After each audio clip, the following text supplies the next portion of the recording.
Mephibosheth was lame on his feet, but he was not lame on his feet because of his own fault. He was lame on his feet because of someone else's fears, someone else's response to a particular situation.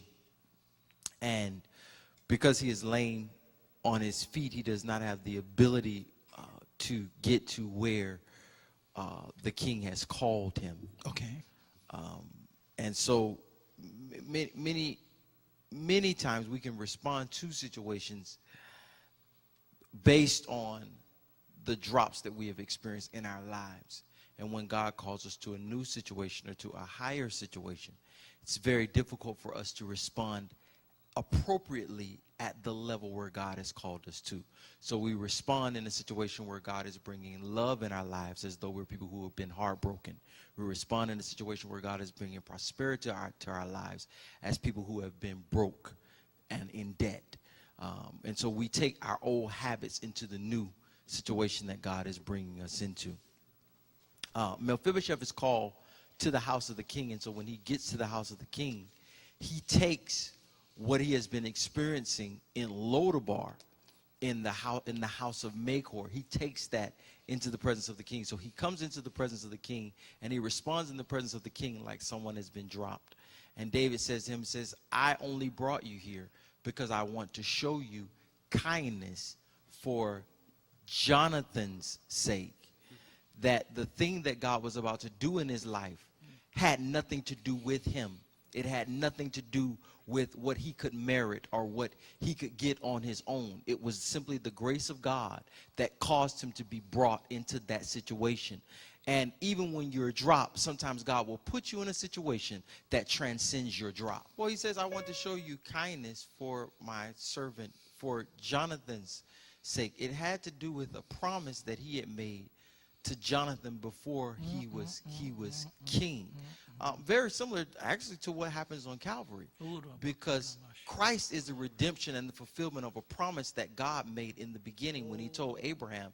He said, I'm going to bless you, and you and your seed shall be a blessing to the nations of the earth. And so Christ come. Christ is the person of grace. Christ is grace incarnate. And so when David says, I want to show you kindness, he says, what I'm going to do for you is I'm going to put you in a situation that you've never been before, and you will eat at my table, and you will be treated as one of the king's sons. Now, this is a guy who is crippled. This is a guy who does not have opportunity. This is the guy who's sitting in the house of Machor, which is really the house of hopelessness. And God calls him from the house of hopelessness and says, I want to put you in a position where I'm going to give you hope. And he's been since age 5. He's been crippled since age 5. He got dropped when he was 5 years old. And sometimes the drops that we experience in life are from caretakers. They were from people that were supposed to take care of us. From a person that said, I love you. I'll be here for the rest of the time. I'll do right by you.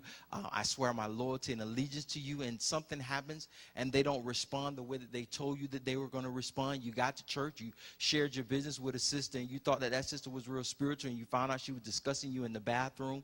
You shared your struggle with a brother in the man's meeting. You discovered when you got home that he had already posted your business on Facebook. And so sometimes we get dropped by people who are supposed to care for us.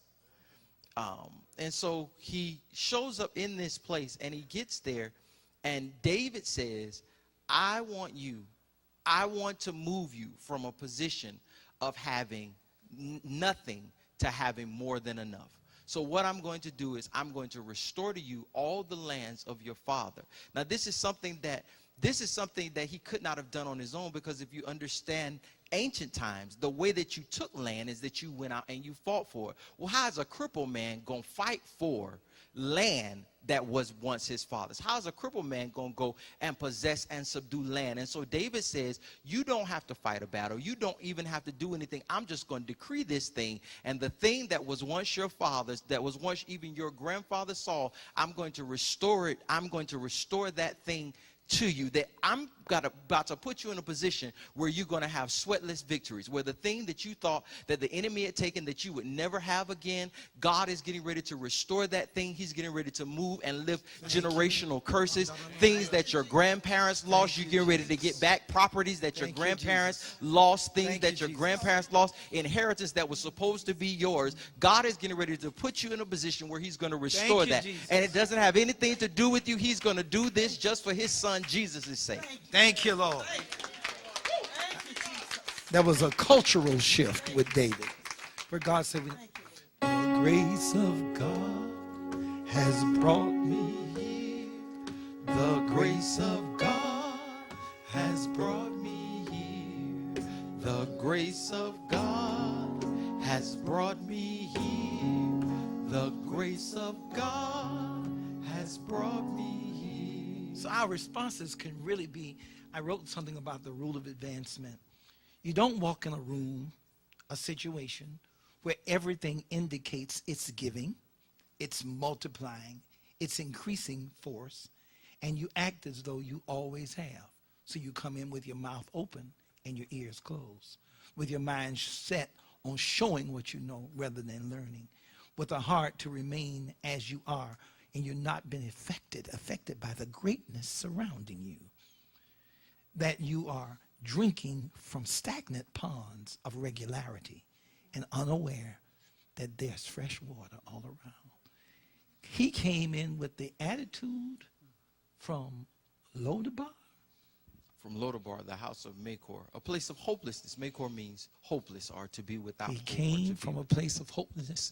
And so when people are trying to lift you up, when the Lord is lifting you up, you're so set in how you normally respond. I was telling my students that. So you don't walk into a situation, come in talking like you always talk. You're in a place you've never been before.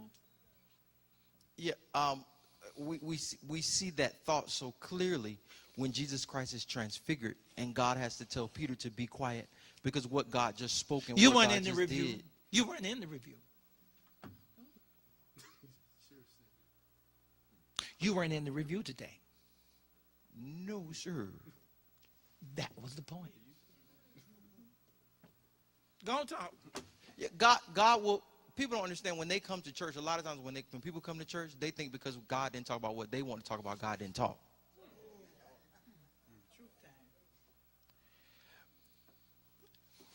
When God speaks a word, God will speak a word that transcends where you are. Because God is not speaking to your past or your present. He's always speaking to your future. He is speaking to what will be. He says, I am the same yesterday, today, and forever. I change not. And so when he's speaking, he speaks something to you that transcends where you are. Peter was focused on building a temple, and God was focused on getting man to salvation. Yeah, you come in talking and think you know it. And they keep trying to gather information to do that, and it messes us up. Because we keep going back to the past. But I like that. Mephibosheth has nothing to do with what you've done. Has nothing to do. I just decided by grace to lift you up. Now that's a heart of gratitude. Because he told him, I haven't shaved. I haven't done a thing. Because I want you to know, I know sometimes people will put out a bad report on me. And David said, it doesn't make no difference to me.